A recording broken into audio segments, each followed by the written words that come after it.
Excellencies, distinguished participants, ladies and gentlemen, may we all rise for the anthem of the African Union.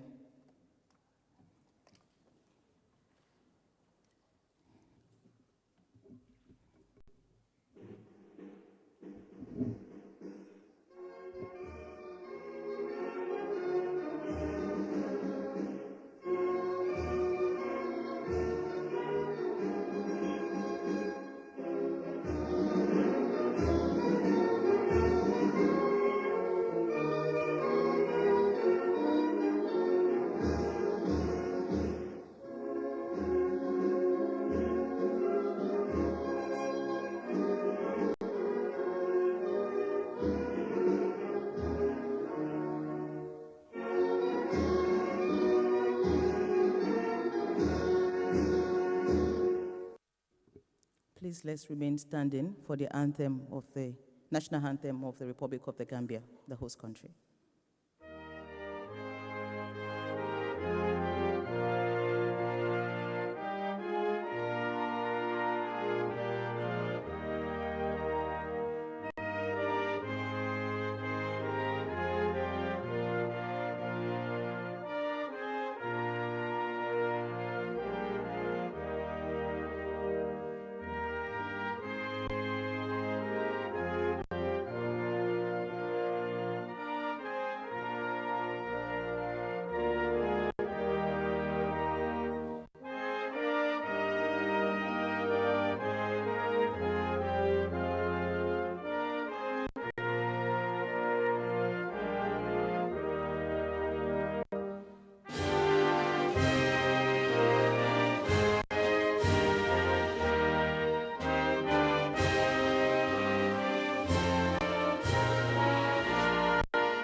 Thank you. You may be seated.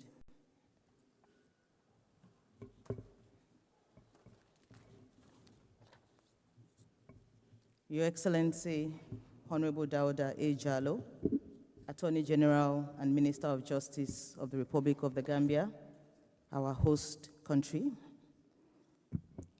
Honorable Idrissa Sow, Chairperson of the African Commission on Human and People's Rights. Honorable Vice Chairperson and Honorable Commissioners, members of the African Commission on Human and People's Rights, Excellencies, Ambassadors, and members of the diplomatic community in the Gambia, distinguished delegates of state parties to the African Charter on Human and People's Rights, representatives of national human rights institutions, intergovernmental and non-governmental organizations, distinguished guests, ladies and gentlemen, all distinguished participants here in the room and those who are following us online through the live streaming platform, good morning again from Banjul, the Gambia, the seat of the African Commission and the smiling coast of Africa. I am Abiola Idowu-Ojo, Executive Secretary to the African Commission on Human and People's Rights, and it is my honor this morning and my pleasure to welcome you to the closing ceremony of the 85th Ordinary Session of the African Commission on Human and People's Rights. Over the past 10 days, from 21st October until today, 30th October, we have witnessed a dynamic and inclusive public session of the African Commission on Human and People's Rights. This gathering brought together a diverse group of stakeholders, including representatives from member states, other AU bodies and institutions, international organizations working in the area of human rights, national human rights institutions, non-governmental organizations, and diverse other human rights stakeholders on the continent, all united in our common goal to advance human rights across the continent. The wide participation of over 1,300 registered attendees is a testament to the shared commitment and collective efforts invested in making this session meaningful and productive. Prior to the public session, and as part of this 85th Ordinary Session, The Commission had held a virtual private session from 7 October to 15 October, where essential documents and strategic issues were carefully examined and discussed. This preparatory work laid a strong foundation for the deliberations and collaborations that followed during the public session. As we move toward the conclusion of the session today, I have the privilege as the moderator of this closing session of introducing the distinguished high-level speakers who will deliver the key outcomes of the session and final statements, offering reflections on our discussions and outlining the way forward. Before sharing the order of the closing ceremony, I would like to present a short video highlighting some of the most important moments from this past 10 days. The video captures the spirit of cooperation, the engaging debates, and the key achievements of our public session. We thank you all for your committed participation, your invaluable contributions that have enriched our discussion and helped to shape and move our agenda forward, contributing to the success of this session. Now, please join me in watching this video that summarizes our journey during the past 10 days. IT, please play the 5-minute video. Thank you.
My apologies, please let's give IT 1 minute to sort out a technical problem. Thank you.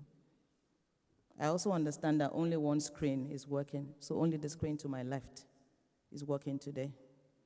This is the information from the OIC.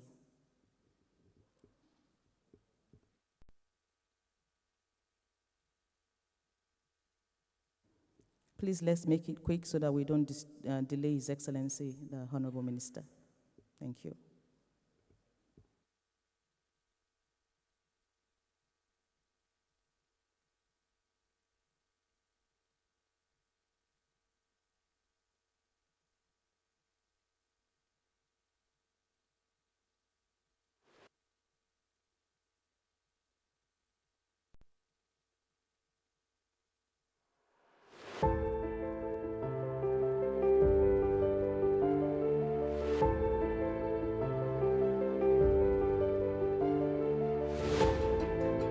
It is a distinct honor and pleasure for me, on behalf of His Excellency, the President of the Republic of the Gambia, President Adama Barrow, the government and the people of the Republic of the Gambia, to welcome you all to the smiling coast of Africa, the Republic of the Gambia.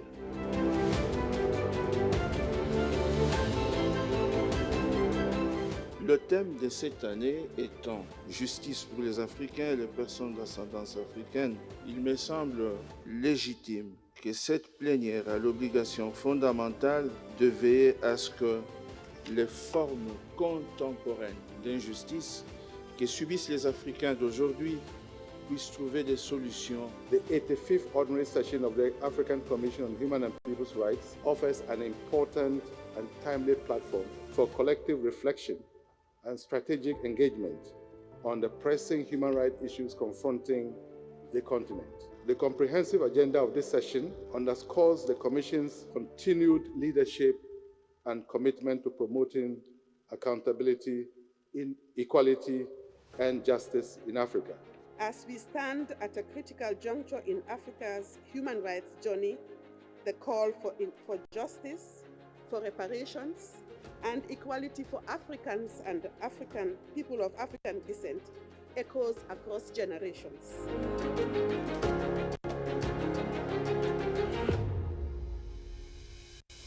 This year has also been a very interesting one. We have observed opening session yesterday where we had various statements coming from different states, and it's quite interesting and to know about the different perspective of the African human rights situation across the globe. By the fact that the theme of the 2025 of the AU focuses on justice and for Africans and people of African descent through reparation. So this topic is very central to my heart. Because we have been able to have public conversations around issues that are affecting the continent, namely climate change and environmental issues, but also issues of marginalization and human rights.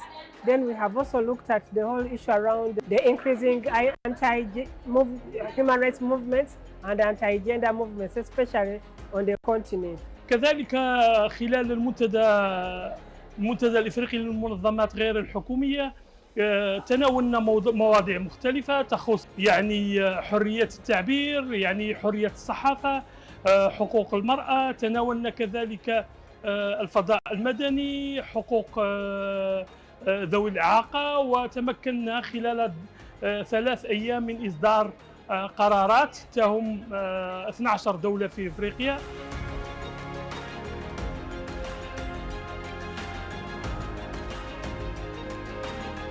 This session convenes at a crucial moment to address the global push for reparatory justice related to enslavement, the trade of enslaved Africans, and colonialism. This commemoration is not only a celebration of progress, but also a moment for introspection. It calls on all of us, governments, AU organs, national human rights institutions, and civil society to reaffirm our shared responsibility in giving life to the Charter's provisions. Les droits économiques, sociaux et culturels, les femmes et les filles, les enfants, les minorités ethniques et religieuses, les personnes handicapées et les défenseurs des droits de l'homme sont souvent les premières victimes de ces violations.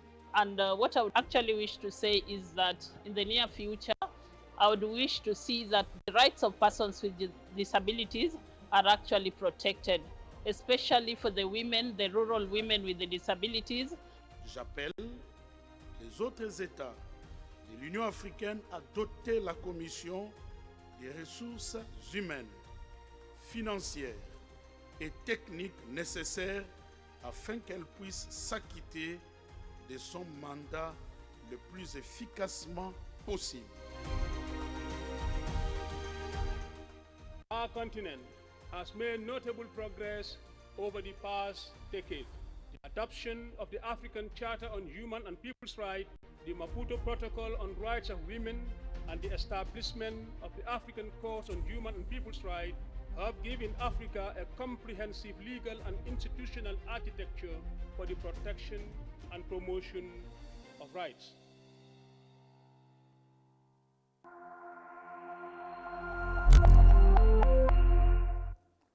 Thank you very much, IT.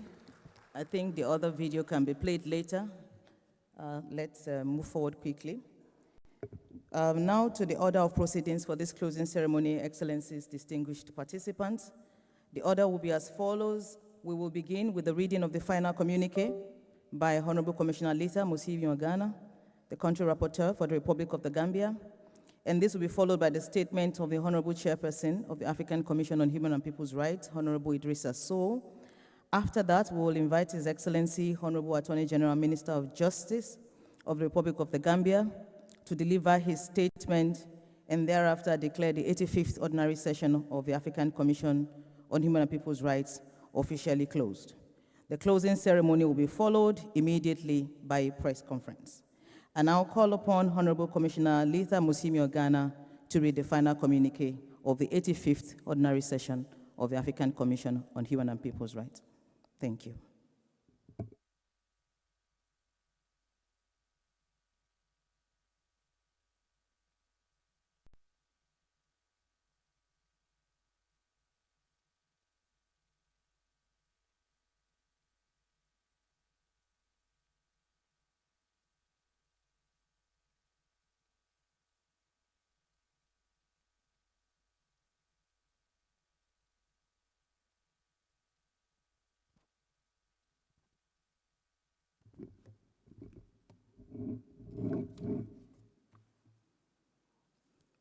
Honorable Minister, Attorney General, and Minister of Justice of the Republic of the Gambia, Honorable Commissioner Idrissa Sow, the Chairperson of the African Commission for Human and People's Rights, Honorable Hatem Hassim, the Vice Chairperson of the African Commission on Human and People's Rights, heads of delegations present, delegates, state parties, allow me to stand on existing protocol or protocol observed. I will now proceed to read the final communique of the 85th Ordinary Session of the African Commission on Human and People's Rights. In accordance with Article 64(2) of the Charter on Human and People's Rights, read in conjunction with Rule 27 of the Rules of Procedure of the African Commission on Human and People's Rights 2020, the Commission held its 85th Ordinary Session comprising of a virtual session 7 to 15th October 2025, followed by a physical session from 21st to 30th October 2025 in Banjul, the Republic of the Gambia. Furthermore, the Commission held private deliberations within the framework of the public physical session on 28th and 29th of October in accordance with its rules of procedure. The following members of the Commission attended the 85th Ordinary Session: Honorary Commissioner Idrissa Sow, Chairperson; Honorable Commissioner Hatem Hassim, Vice Chairperson; Honorable Commissioner Solomon Aile Deso, Honorable Commissioner Maria Teresa Manuela, Honorable Commissioner Remi Ngoi Lumbu, Honorable Commissioner Manfon Zakaria Mwandenga, Honorable Commissioner Marie-Louise Abomo, Honorable Commissioner Janet Ramatui Salanjai, Honorable Commissioner Ovina Gerisha Topsisono, Honorable Commissioner Letha Musimi Ogana, and Honorable Commissioner Sama Sasi Safa. 3. The 85th Ordinary Session commenced with the private session conducted virtually from 7th to 15th October 2025 under the leadership of the Chairperson of the Commission, then Honorable Commissioner Remi Ngoi Lumbu, with assistance of the Vice Chairperson, then Honorable Commissioner Janet Ramatulai Salanjai. During the private session, the Commission examined and adopted the following reports and documents. 1. The Commission Strategic Plan 2026 to 2028. 2. Report on promotion mission to Seychelles. 3. Report on follow-up action points from the 84th Ordinary Session. 4. Status update on the study of the use of force in prisons. 5. Guidelines on seizure of the African Court on Human and People's Rights by the Commission. 6. Request on applications for observer status. 7. Applications for observer status. 8. 2025 Work Plan Implementation Status and 2026 Work Plan. 9. Report of the Advisory Committee on Budgetary and Staff Matters, and 10. Report on the Resolution Committee. The Commission examined the following documents and considered: 1. Paper on Article 56(7) of the African Charter. 2. Baseline report on the status of implementation of decisions of communications of the Commission 1994 to 2024. 3. Request for guidance on the draft study, Mapping Indigenous Population Communities in Africa. And 4. Request for guidance on the draft study on mapping ethnic, cultural, and linguistic and regional minorities in Africa. The Commission examined the following 12 communications. 1. 9 communications on admissibility, with 6 declared admissible and 3 declared inadmissible. 2. 2 communications struck out, and 3. 1 communication requiring provisional measures. The Commission conducted an oral hearing on merit concerning communication 779 of 22, Jacob Zuma versus South Africa. The Commission adopted 3 country resolutions. 1. Resolution on the extension of the mandate of the fact-finding mission on the Republic of Sudan. 2. Resolution on justice for victims since 1997 of serious and massive human rights violations and international crimes in the Democratic Republic of Congo. And 3. Resolution on ceasefire in Palestinian occupied territories. The Commission adopted 4 thematic resolutions. 1. Resolution on the obligations of African states in the context of externalization of migration governance and the extra-regional transfer of migrants in Africa. 2. Resolution on the conduct of the Working Group's draft study on mapping indigenous populations and communities in Africa. 3. Resolution on the conduct of Working Group's draft study on mapping ethnic, cultural, linguistic, and regional minorities in Africa. And 4. Resolution on supporting citizens' election observers and strengthening electoral integrity in Africa. The Commission adopted 3 administrative resolutions. 1. Resolution on the renewal of the mandate of the Special Rapporteur on Refugees, Asylum Seekers, Internally Displaced Persons, and Migrants in Africa. 2. Resolution on the reconstitution of the Resolutions Committee. And 3. The resolution on reconstitution of the Working Group on Communications.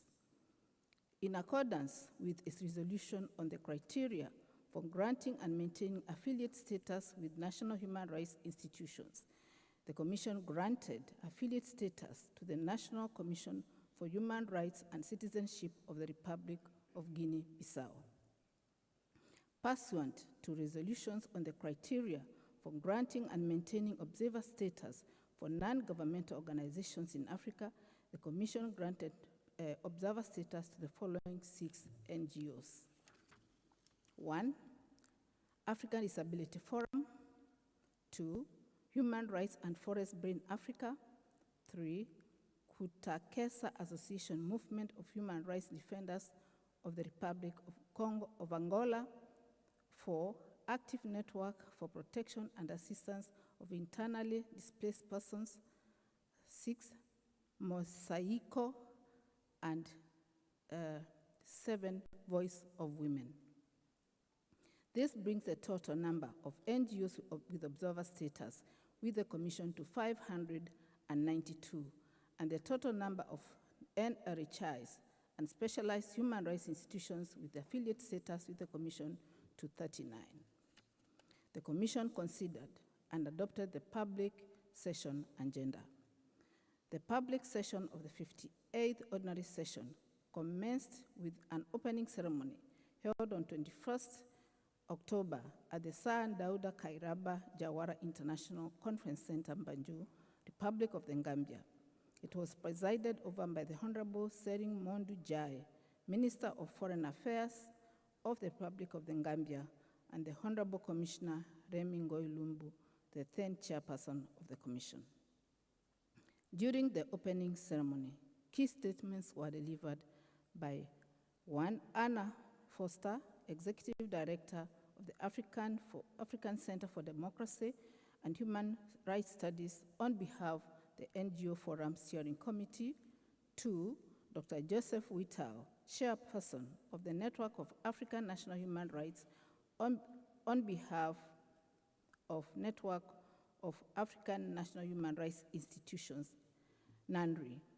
3, Mr. Javier Nino Perez, AU Ambassador to the African Union, on behalf of Her Excellency Ms. Kassa Oldgren, the European Union Special Representative for Human Rights. 4, Mr. Mahamane Sise Nguro, Director of Human Rights Council and Treaty Bodies Mechanism Division, on behalf of His Excellency Mr. Volker Turk, United Nations High Commissioner for Human Rights. 5, Honorable Wilson Deminder Adao, Chairperson of the African Committee of Experts on the Rights and Welfare of the Child. 6, Honorable Lady Justice Stella Anukam, on behalf of the President of the African Court. 7, Honorable Chief Fortune Charumbira, President of the Pan-African Parliament. 8, His Excellency Ambassador Willie Nyamitwe, Chairperson of the Permanent Representative Committee of the African Union's Subcommittee on Democracy, Human Rights and Governance, on behalf of His Excellency Ambassador Professor Miguel Cesar Domingos Mbembe, Chairperson of the PRC Committee of the African Union, representing the African Union policy organs. 9, Her Excellency Ambassador Professor Miguel Cesar Domingos Mbembe, Chairperson of the Permanent Representative Committee of the African Union. 10, His Excellency Samuel Mbemba Kambuya Ntanda, Minister of Human Rights of the Democratic Republic of Congo, on behalf of state parties to the African Charter. 11, Honorable Remingo Ilumbu, Chairperson of the African Commission for Human and People's Rights. 12, His Excellency Mohamed Ali Yusuf, Chairperson of the African Union Commission. And 13, the Honorable Sering Mondu Njie, Minister of Foreign Affairs, representing Honorable Daunda A. Njalo, Attorney General and Minister of Justice of the Republic of the Gambia, on behalf of the host government, the Republic of the Gambia. All the statements made during the opening ceremonies are available on the Commission's website. The opening session was followed by the commemoration of African Human Rights Day on 21st of October 2025, marking the coming into force of the African Charter. Soon after the opening session, the Commission retreated to a closed session to elect its new bureau, which shall serve for 2 years. The new bureau comprises Honorable Commissioner Idrissa Sow, elected as chairperson, and Honorable Commissioner Hatem Asim, elected as vice chairperson. The substantive program of the session was presided over by the newly chairperson and the Commission, Honorable Commissioner Idrissa Sow, with assistance of the newly elected vice president or vice chairperson of the Commission, Honorable Commissioner Hatem Asim. During the public session, the Commission held a press conference to publish a report of the Commission's joint fact-finding mission on the situation in the Republic of the Sudan. National human rights, NGO institutions, NGOs, and member states presented key outcomes of their forums held on the margins of the session. At the Forum of Member States extended a vote of thanks to Honorable Commissioner Remingo Ilumbu for his exemplary leadership as a chairperson of the Commission. A total of 1,062 delegates attended the session, including 167 representing state parties from 29 countries, 27 representing organs of the AU, 41 representatives of international and national and international organizations, 45 representing NRHI, 557 representatives of African and international NGOs, 178 other observers, 47 press and media organizations, and 55 representing the Commission.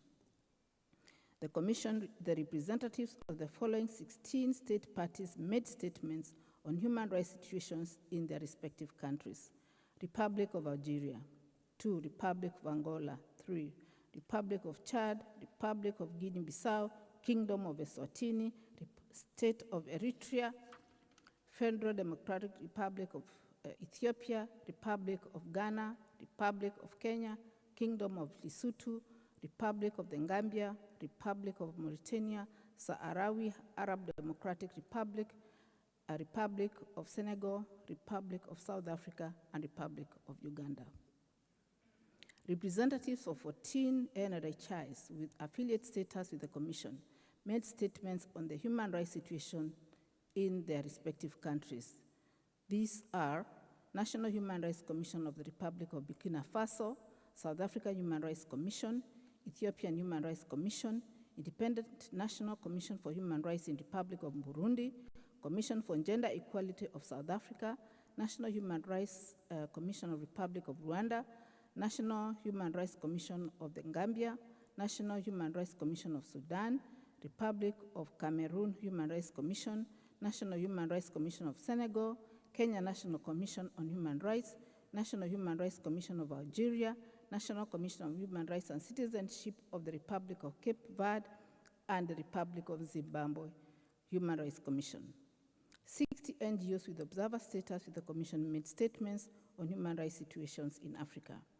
2 international and intergovernmental organizations, the International Committee of the Red Cross and the Office of United Nations High Commissioner for Human Rights with observer status with the Commission also made statements.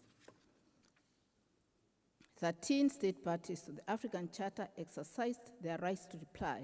They include Algeria, Angola, Cote d'Ivoire, Eswatini, Ethiopia, Eritrea, Kenya, Lesotho, Sahrawi Arab Democratic Republic, Senegal, South Africa, Uganda, and Zimbabwe. With a view to strengthening the promotion and protection of human rights on the continent, several panels, discussions on various themes were held during the session. They include panel on the 60th anniversary of the International Convention on the Elimination of All Forms of Racial Discrimination, second panel on externalization of migration management, legal issues, current challenges and responsibilities of African states, third panel on the right to the environment in Africa, panel 4 on the protocols on the rights of older persons, persons with disabilities, 1 year after their entry into force, lessons learned and future perspectives for enhanced rights and protection. Panel 5 on extrajudicial killings in the context of fight against terrorism in Africa. Panel 6 on the study on prisons. Panel 7 on the current human rights situations in Sudan. Panel 8 on the African Union's Theme of the Year, Decade on Reparations. Panel 9 on strategies for advancing the implementation of Commission's decisions, reflections, experiences, and new directions. And the final panel was advocacy for the continental ratification and implementation of the treaties under the Commission monitoring. The Commission launched the following documents: the 18th newsletter on policy and human rights, the 4th edition of this newsletter on the Special Rapporteur on the Rights of Women in Africa, the 2025 newsletter of the Committee for the Prevention of Torture in Africa,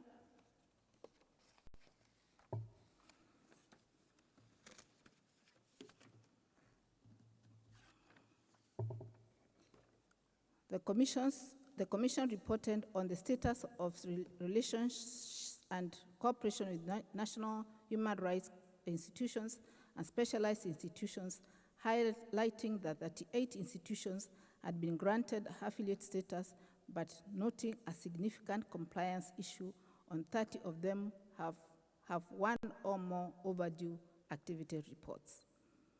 The Commission presented the status of state parties' periodic reporting under Article 62 of the African Charter, highlighting 7 countries are up to date, 4 countries are in the review cycle, 13 have 1 overdue report, 4 have 2 overdue reports, 1 has 3 overdue reports, 19 countries have more than 3 overdue reports, and 6 countries have not yet submitted the initial reports. The Commission considered 1. The 4th to 5th periodic report of the Republic of Botswana under the African Charter. 2. The 18th to 19th periodic report of the Arab Republic of Egypt under the African Charter. And 3. The 10th to 18th periodic report of the Tunisian Republic under the African Charter and the Protocol to the African Charter on Human and People's Rights on the Rights of Women in Africa, the Maputo Protocol. Members of the Commission presented their intersessional reports to highlight the activities undertaken in their capacities as commissioners, country rapporteurs, and special mechanism holders. The presentations of these reports generated interventions, responses from state delegates, national human rights, and representatives of NGOs. The Commission decided to hold its 88th private ordinary session virtually at a date to be determined. Details of the next ordinary session will be made available on the Commission's website in the due course. The Commission expresses a sincere gratitude to state parties, international organizations, national human rights institutions, NGOs, and all stakeholders who participated in this ordinary session. The Commission extends its deep appreciation to the outgoing chairperson and the vice chairpersons for their dedicated leadership and service to the Commission. The Commission also expresses its profound gratitude to His Excellency President Adama Barrow, the President of the Republic of the Gambia, the government and people of the Republic of the Gambia for hosting the 85th ordinary session, for their hospitality and facilities according to the Commission, its staff, and participants of the session. The closing ceremony of the 85th ordinary session takes place on 30th October 2025. I submit and thank you for your attention.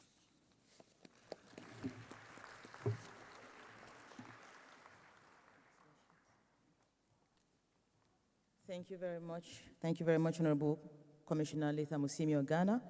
And I'll have the honor to invite the chairperson of the commission, Honorable Commissioner Idrissa Sow, to make a statement.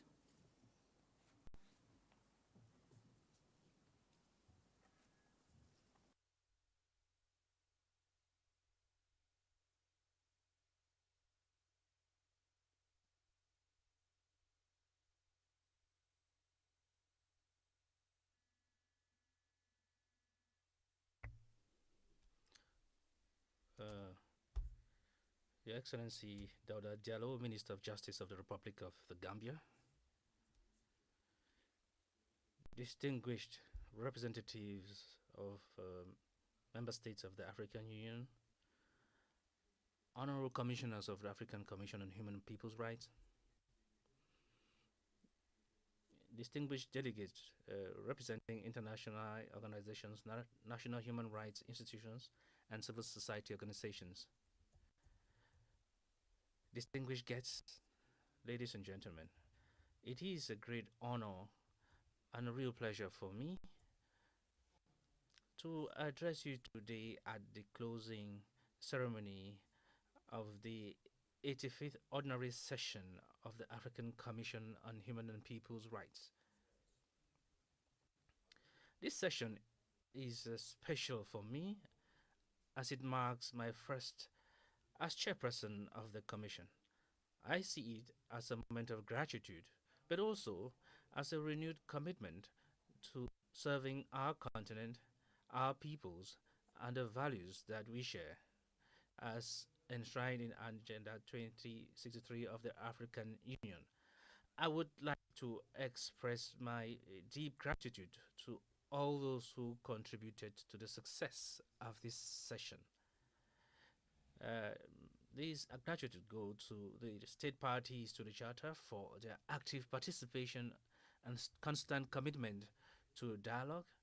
They also go to our international and regional partners whose technical and financial support strengthens our capacities and our impact, and to civil society organizations, without forgetting through that presence and vigilance, remind us that human rights are not just the responsibility of a single institution, but the responsibility of all.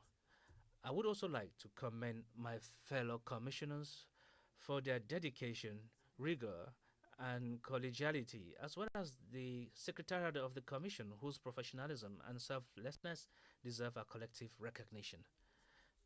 Excellencies, ladies and gentlemen, the work of this session has been rich and intense.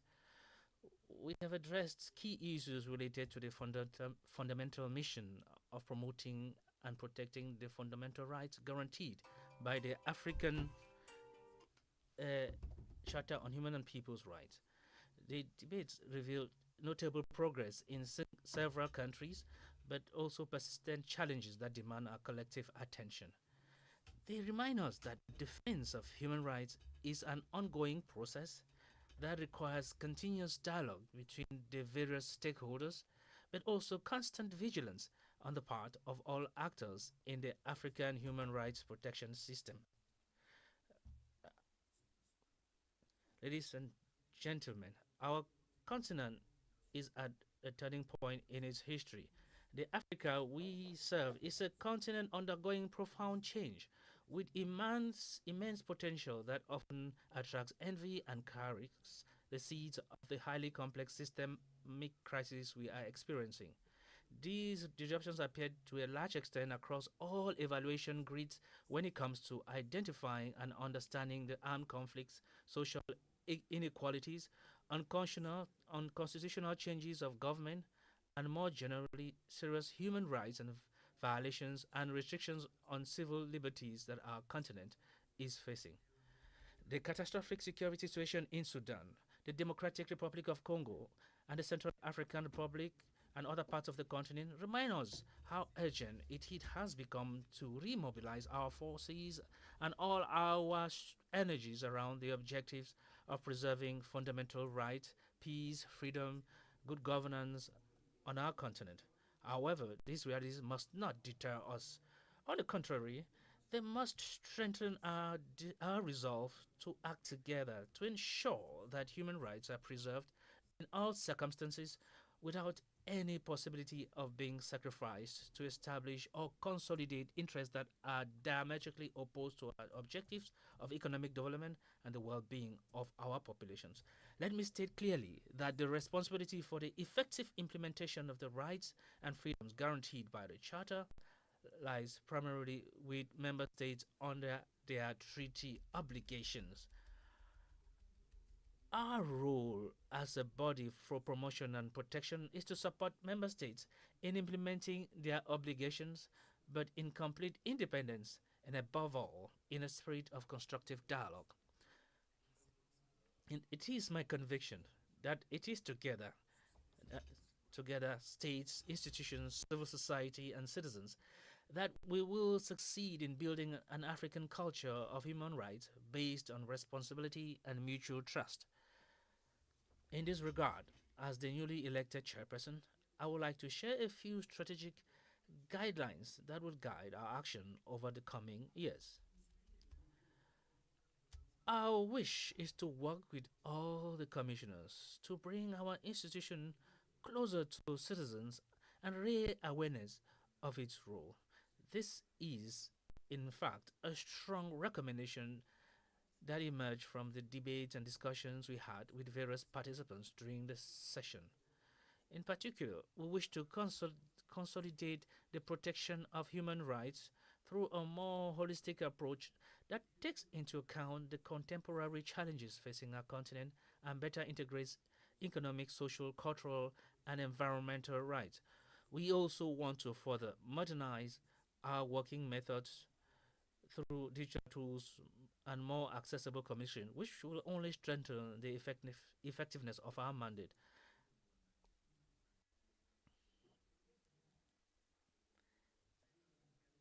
I am well aware that these priorities can only be achieved through an inclusive approach involving, in particular, states, African Union bodies, NHRIs, and civil society organizations. Excellencies, ladies and gentlemen, our continent has been able to face adversity. It has, we've talked about it, especially with regard to the theme of the African Union of this year, justice for African and people of African descent through reparations. It has overcome trials and tribulations, and each time it has emerged stronger, more united, and more aware of its destiny. Today, Africa possesses the moral, intellectual, and cultural resources to make human rights a pillar of economic development. Today, in these troubled times, our collective responsibility requires us to remain available to work towards making the primacy of human rights a concrete reality throughout the continent, rather than mere declarations of intent that are not followed up by facts. As we close this 85th ordinary session, I would like to thank each and every one of you for the quality of your participation, for the depth of the discussions, and for the atmosphere of serenity that characterized our work. I would also like to ask you, Minister of Justice, to convey our deep gratitude to His Excellency Adama Barrow, President of the Republic of the Gambia, for the facilities granted to the Commission, its Secretariat, and all delegates who took part in our session. That contributed to the resounding success of this session. Honorable Minister, I would also like to take this opportunity to express our appreciation to you and your colleague in charge of Foreign Affairs for your kindness and willingness to assist the African Commission on Human and People's Rights. To conclude, it is my hope that the decisions and recommendations adopted here will be reflected in the policies and institutions of our member states, and that through them, the dream of an Africa where every citizen can live in freedom, prosperity, and dignity will be realized. Thank you for your kind attention.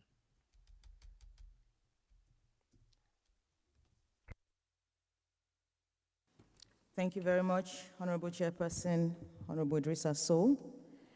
It is now my pleasure to invite His Excellency, the Honorable Minister of Justice and Attorney General of the Republic of the Gambia, His Excellency Honorable Dauda A. Jallow, to make his statement and officially declare this session closed. You have the floor, Excellency.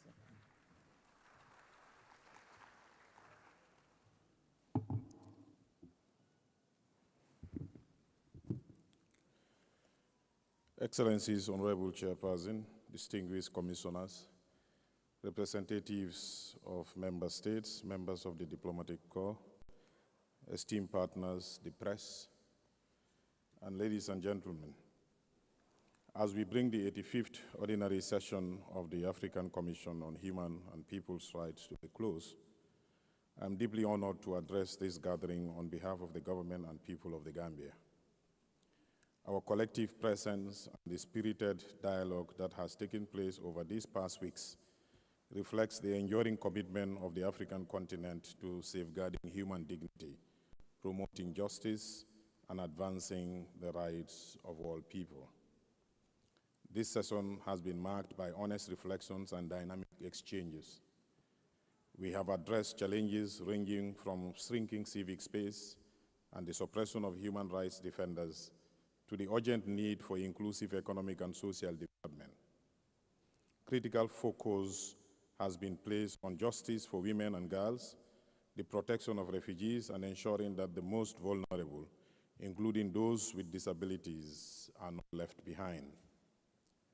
The Commission's panels and side events reaffirmed that respect for human rights is inseparable from good governance, social cohesion, and peace.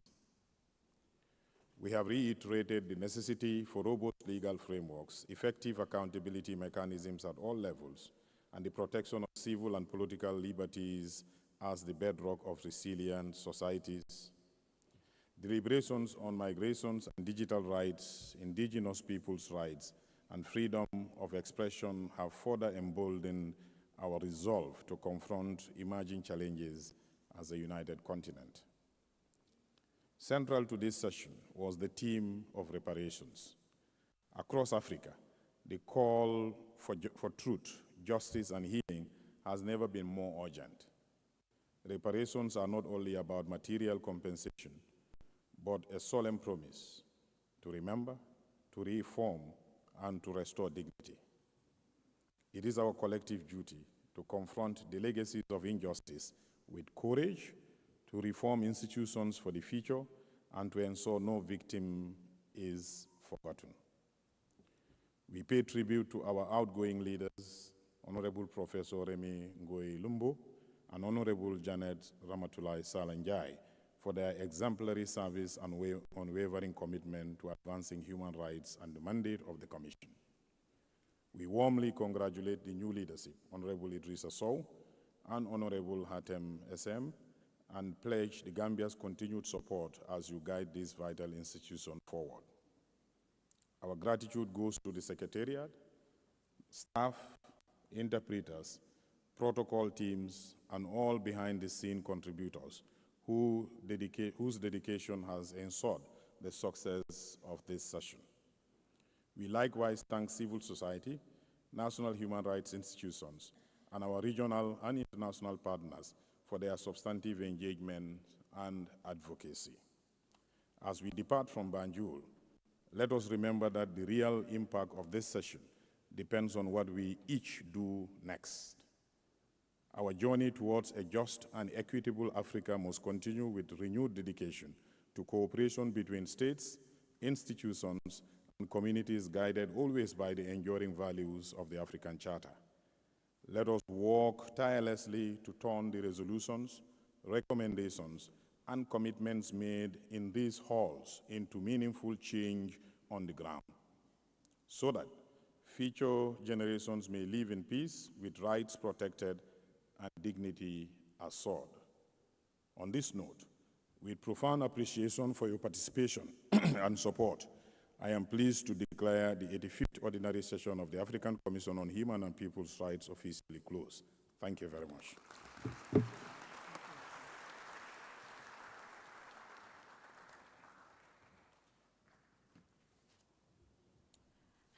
Thank you, Excellency, Honorable Minister. We thank you for gracing this occasion with your presence despite your very busy schedule. We are honored. And we thank you for your unwavering support to the African Commission and to its Secretariat. We are immensely grateful, Your Excellency. Excellencies, distinguished delegates, distinguished participants, this brings us to the end of the closing ceremony of the 85th Ordinary Session and the end of the 85th Ordinary Session of the African Commission on Human and People's Rights. I wish to reiterate, as already expressed, our deepest gratitude to each of you for your invaluable participation. Your presence, your insights, and active engagement have truly enriched not only our deliberations, but also the outcomes of this session. And we continue to count on your partnerships in line with the mantra of the African Commission that human rights is our collective responsibility. We look forward to welcoming you to the next session of the African Commission on Human and People's Rights. Safe travels, and thank you very much. Jerejef, as we say in the Gambia, Jarama, Abaraka Bake, merci beaucoup, Shukran Jazira, Obrigada, Asante Sana. Thank you very much, everybody. Please, refreshments will be served upstairs for all distinguished participants, and right here in this room, we will have a press conference. We'll have a press conference right here in this room. Thank you very much, Excellencies.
não demora muito.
The final communique, which was read, will be published on our website for members of the media so that you can access the full text of the final communique.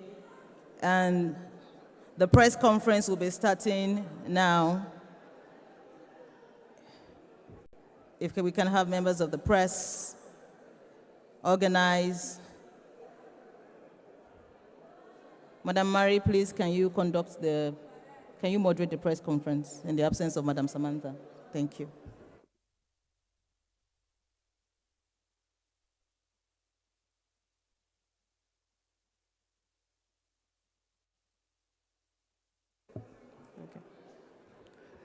Good morning, ladies and gentlemen, members of the press.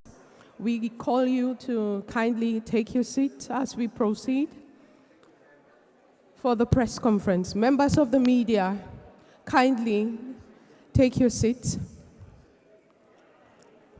and kindly advance to the seats in front of you.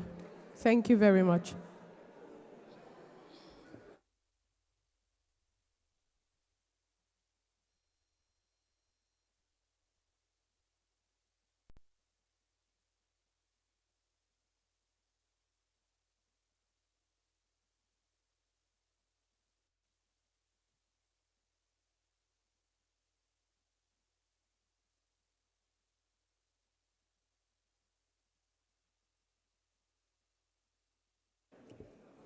This is another call for members of the media to kindly take their seats as we proceed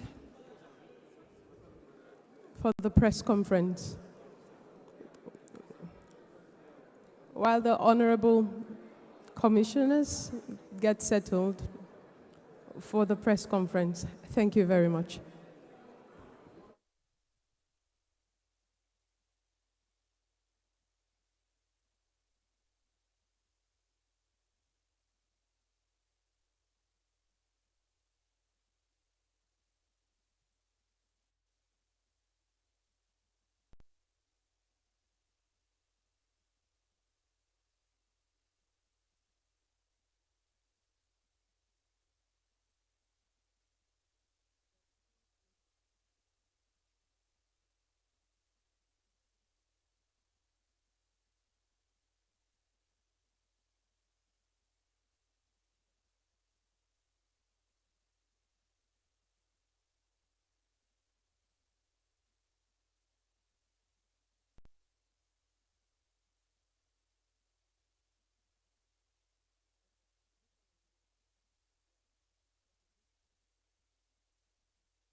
This is another call for the members of the media present. Members of the media present, please kindly signify by raising your hand if you're seated.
Your Excellencies, distinguished ladies and gentlemen, members of the press, we welcome you to this section of the session, the press conference. My name is Marie Emmanuel Johnson, and anchoring this session with me is my colleague, Blessing Julia Jatta. Thank you. You are highly welcome to this press conference. I would quickly run through the various distinguished commissioners of the commission we have here present. We have in the room His Excellency, the Chairperson of the African Commission on Human and People's Rights, Honorable Commissioner Idrissa Sow, and His Excellency, the Vice Chairperson of the African Commission on Human and People's Rights, Honorable Commissioner Hatem SM. We also have in the room the former Vice Chairperson of the Commission, Her Excellency, Honorable Janet Ramatoulaye Salenjai. We also have Honorable Commissioner Mutford Mwandenga Zachariah. We have in the room Honorable Ovena Topsisuno Garisha. We have Honorable Selma Sassi in the room. And also, members of press, we would like you to introduce yourself so that the commission can know you by name and the press house you represent.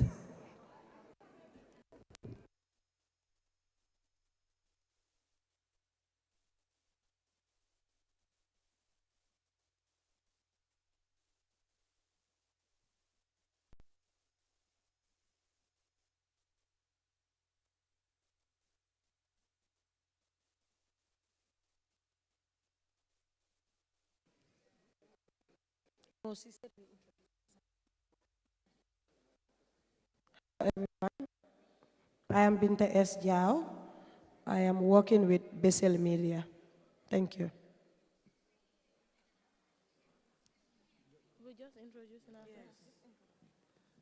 Good morning. My name is Aret Jata. I'm a reporter from the Standard newspaper.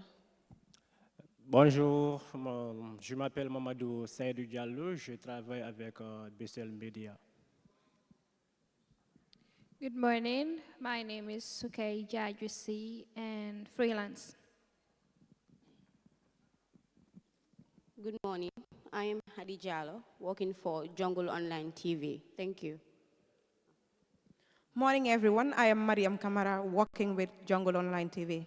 Thank you. Okay, thank you very much for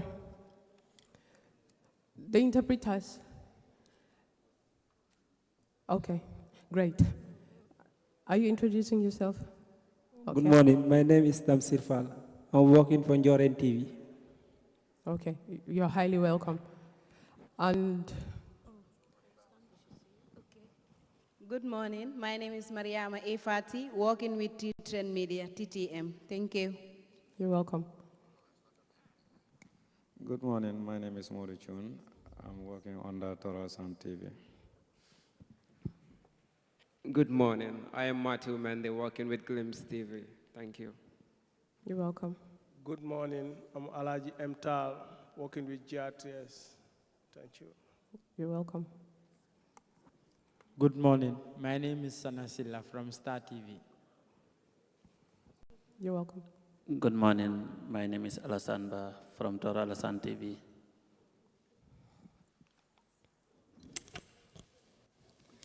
Good morning. My name is Edward Francis Dalia from Ascanvi Media. Okay. Kindly use your desk microphone. We have mics on the desk because of the interpretation. So yes, exactly. This one? Use the mic on the desk, yes. Good. All right. Good morning. My name is Landin Sise. I work for the Gambia Journal. Okay, you are welcome. Good morning. My name is Alaji Cherno Suare, working with Gambia Radio and Television Service, GRTS. You're welcome. Thank you very much for introducing yourself. So we go straight to the questions. All questions will be channeled to the chairperson of the commission. And you take them, you have 40 seconds to put your questions forward. And your time starts now. Yeah, I have a question. Use your desk mic, yes. Kindly introduce your name and your media house, and then you can ask the question. Thank you. Thank you. Good morning. As I introduced myself earlier, I am Edward Francis Dalia, a reporter for Ascanvi Media. So my first question to the chairperson is, in your statement, you have highlighted that you will use a holistic approach to ensure more human rights standards. What are these holistic approach? That is my first question. The other one is, what mechanisms does this commission has, apart from recommendations, to give state parties to ensure reforms are made? Because in the previous years, we have seen that there are recommendations given, but state parties are not adhering to those recommendations. For example, mental health. 2003, it was recommended that the Gambia should amend their mental health act, which is the Lunatic and Detention Act. But till date, we are not having that act in place. Thank you. Thank you very much. Next question.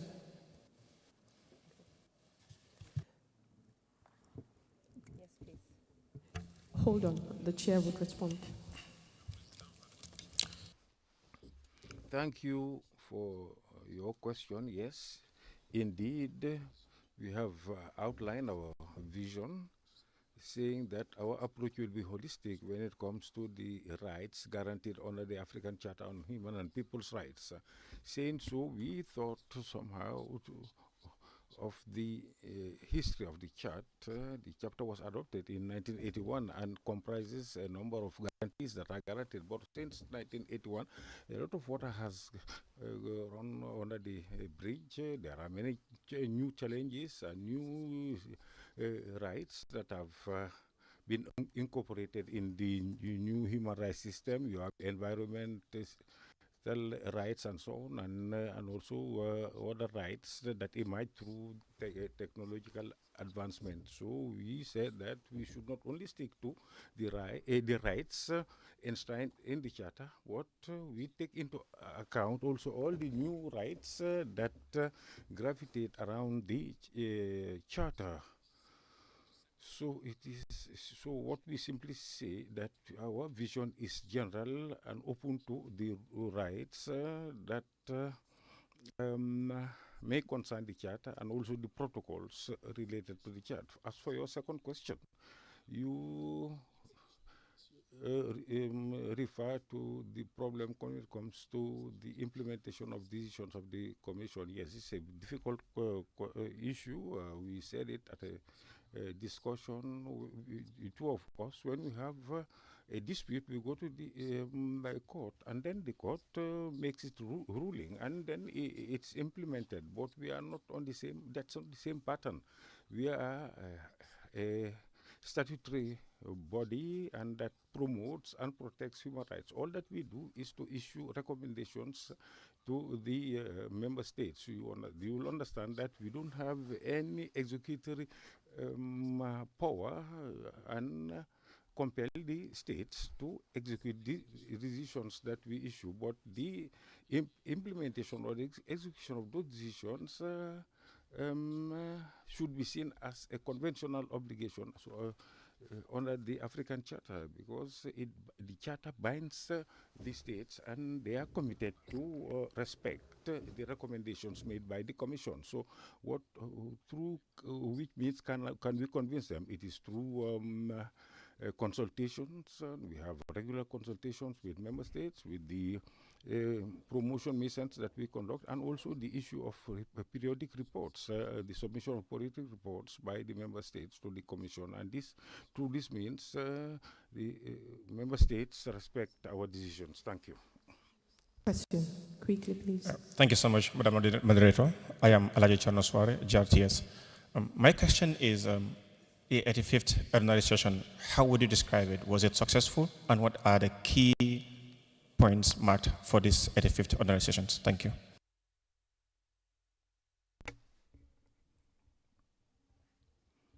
Thank you for your question. You also give me the opportunity to thank the authorities of the Republic of Gambia who have provided us all with all the facilities for the success of the session. In terms of organization, there is no problem. So for us, it's a success. The participation was a record participation. Many state delegates representing NGOs and NHRIs representing the civil service also, civil society, and you had that in the communique too. There are 3 member states that presented periodic reports, and many panels also were organized and that held interactive discussions with the Commission and the participants. So from that angle, it was a success. Before the response. Yes, please. Another question. My name is Landin Sise. I work for the Gambia Journal. During this session, there are reports of gender-based violence, especially, when it comes to the FGM, from different countries, including my own country, the Gambia. My question is, there is a new, convention brought forward by the AU, and I think it's only 6 countries that ratify that. But the thing with Africa, especially, including my country, the Gambia, it is easy to ratify, but the implementation or the enforcement of these laws becomes an issue. We have a lot of laws in this country that protects girls and women, but still there are violence against women and girls in this country. Going forward, what steps are the Commission going to take in order to ensure that state parties enforce these laws to protect girls and women?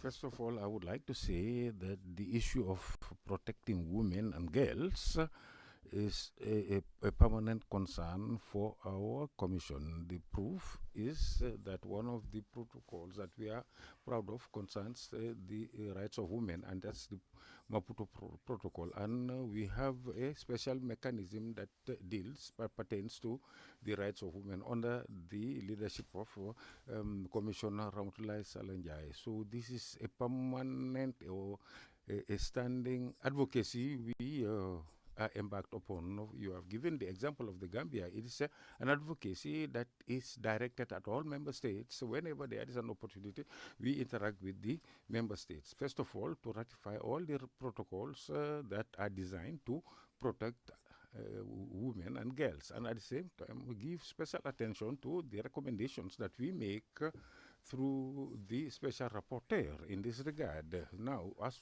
to persuading member states to observe their commitments through these legal instruments is not the obligation of only the Commission. It requires the intervention of all the stakeholders, NGOs, NIRIs, civil society, and you, the citizens. Everyone should participate, take part in this advocacy effort. So there is no binding decision on the member states. They are not.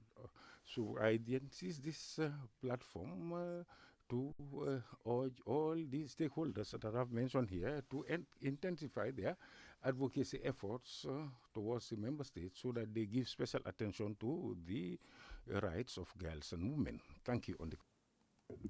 Thank you so much, Honorable Chairperson. We'll take the next question. Yes, please. Okay, my name is Alassane Ba. I'm representing Tora Alassane TV. In many African countries, including Sudan, Cameroon, Tanzania, and Uganda, citizens continue to face brutality, unlawful detention, and violence crackdowns for exercising their fundamental rights to freedom. Excuse me, can you take your question slowly? Thank you. Okay. In many African countries, including Sudan, Cameroon, Tanzania, and Uganda, citizens continue to face brutality, unlawful detention, and violence crackdown for exercising their fundamental rights to freedom of expression and peaceful assembly. As the Commission, what specific action are you currently taking to address this ongoing human rights violation? What concrete steps are being implemented to restore peace, protect civilians, and ensure that governments uphold their obligations under the African Charter on Human and People's Rights?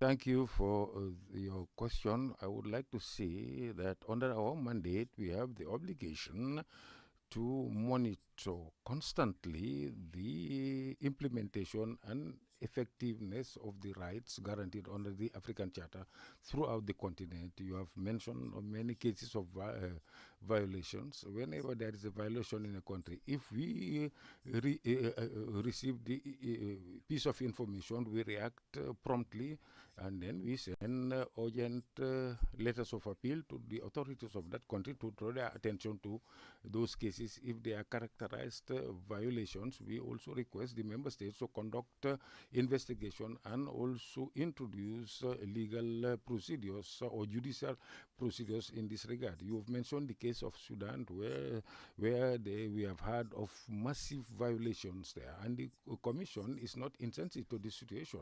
And the same, so regarding the situation in Sudan, we have established together with AU organs and so on to send a fact-finding mission. So we have mentioned this in our closing ceremony. We send, we prepared a report.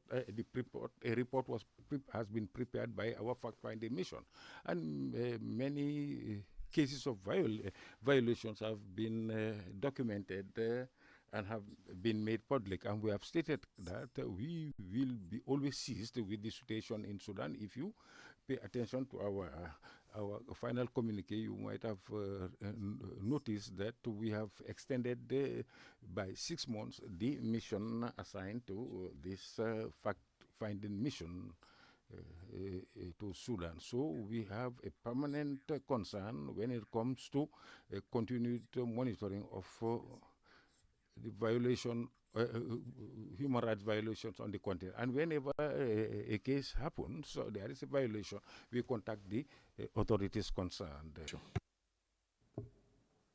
Thank you so much, Honorable. Can we take the next question? Yes, please. Thank you. I come again. Is the year of reparation justice. Are there any countries that are not complying to the rules of this, especially when it comes to safeguarding the right of Africans who are being marginalized and continues to face some other kinds of abuses in the Western and other parts of the world? Thank you. Sorry.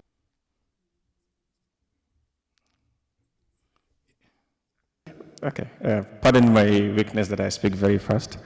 I would go very slow this time.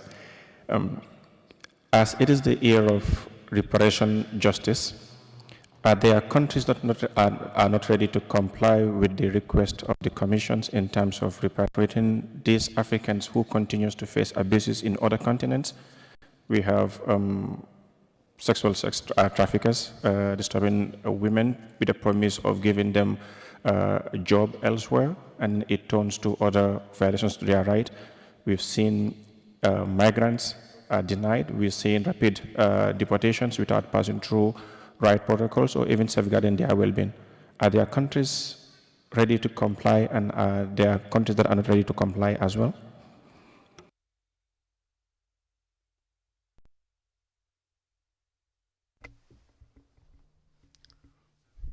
Yes, you have raised the issue of the theme of the year, that is justice for Africans and Afro-descendants through reparations. I think we have to place this problem in its right context. It is based on an observation. The African Union authorities have observed something, that is the backwardness of Africa's economic situation is because as a result of the violation of our rights throughout history, for example, slave trade and colonization. So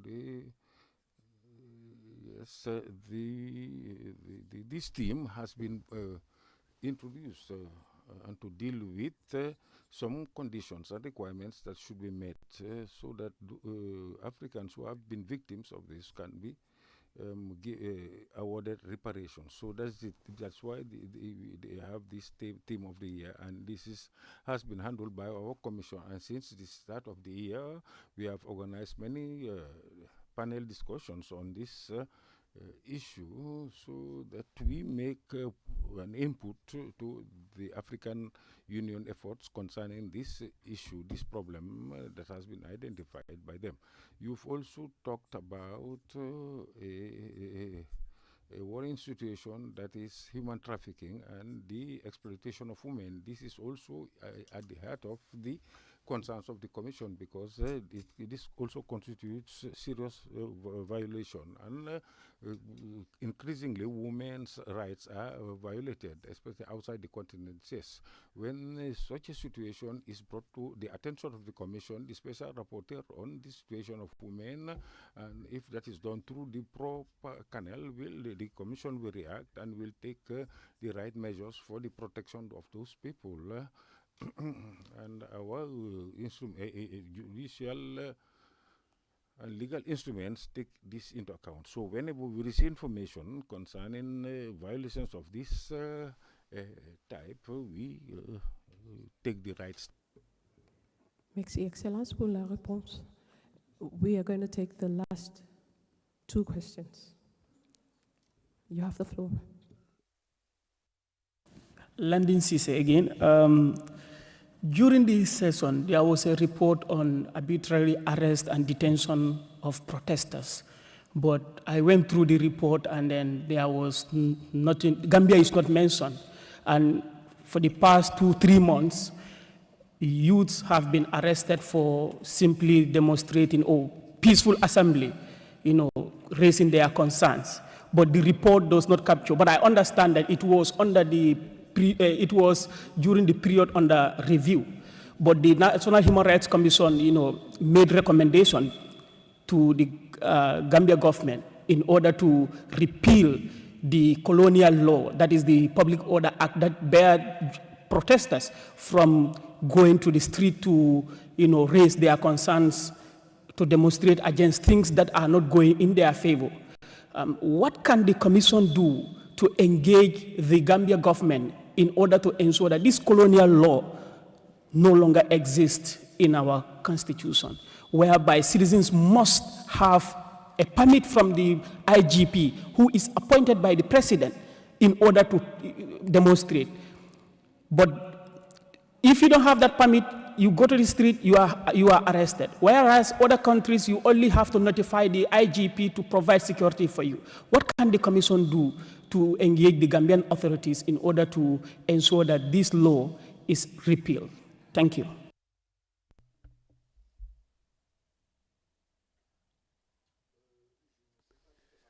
I don't know which report you are referring to, but let me remind you the principles. The freedom of expression, the freedom of assembly are guaranteed in the African Charter on Human and People's Rights. Now, the states are sovereign when it comes to preparation of legislation. The Commission does not have the wherewithal to tell the states to go one direction or the other. However, when national legislation are not in compliance with the provisions of the Charter, what we do is draw the attention of the concerned state and urge it to comply its legislation with the provisions of the Charter. I cannot go further than that because I do not have any access to the report that you are referring to. But generally speaking, anytime there are violations of freedom of expression, we reported on. We have a special rapporteur who is specifically dedicated to this matter, and generally they they issue communiques and then contact the state in question to ask for explanations. These are related in the report submitted to the Commission, and then these are incorporated in the big report of the Commission, which is submitted to the governing organs of the AU. But generally, anytime we have been duly informed of a violation of the freedom of expression, then the commissions, through the appropriate channels, initiates discussions with the member states to remind them of their responsibility. We take the last question. Good morning, everyone. I am Mariam Kamara. My question is, what discussions are taking place or have already taken place concerning women's rights and gender-based violence?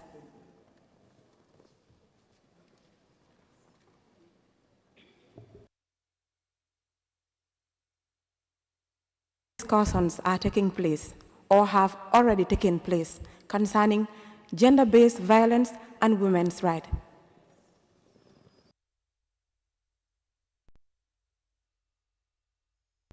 I am happy that the last question was raised by a woman because you consider she's interested in women matters. Yes, when I was responding to the first question that was raised here, I did say that protection of girls and women is a central concern of the African Commission. I even reminded you that we have a special rapporteur who is specially dedicated to this matter, namely Honorable Janet Ramatoulaye Jerry Haranjai, who is a Gambian citizen. So she prepares reports on a regular basis. She has monitoring activities to make sure that women are well treated in all the countries. This is her main mission. She is permanently in touch with the authorities of all member states to remind them of their responsibilities vis-a-vis the protection of women and girls. And I want to assure you that she does this with a lot of dedication. If you see the reports that have been presented, you will see that she always comes back to the issue of women in the continent, and then she formulates recommendations vis-a-vis the states, vis-a-vis the NHRIs, and vis-a-vis the civil society. I will urge you as journalists to get closer to the special rapporteur, and she would explain to you the scope of her mission, the activities that she is rolling out in that regard. This is what I want to say. On that note, I would like to thank all of you for your... Thank you so much, Honorable Chair. Thank you to our honorable commissioners present here. And thank you to the press media that are present here as well. We appreciate your time, and we bring this press conference to a close. I would encourage you to follow our social media handles on Facebook, on LinkedIn, on Twitter, and on Instagram as well. And the final communique will be made available to you as soon as this press conference ends. Thank you so much and have a good afternoon.